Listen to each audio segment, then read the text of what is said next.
Grabe guys, nakakatuwa naman tong si MX3. Yan.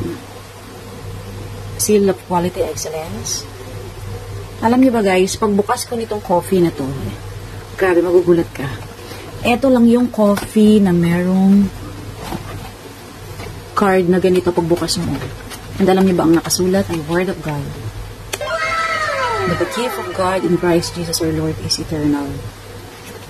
Then, Romans 6, chapter 6, verse 23. For the wages of sin is death. Then sa likod niya, may continuation pa rin. Give of God, gift of God, give to God. Yeah. Or very important, pay attention, listen carefully. Wages earned, deserve, rewards, punishments. Sin. 3 sins, they, envy, lying, thief, lust, angry, idols.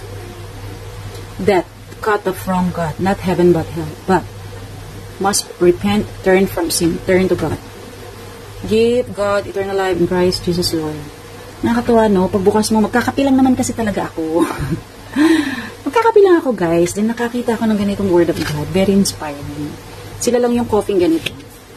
Okay. And alam niyo ba, guys, kaya gustong-gusto ko tong coffee na to. Kasi ito yung coffee na talagang low acid coffee. Hindi siya acidic. Healthy yung coffee na maiinom mo, guys.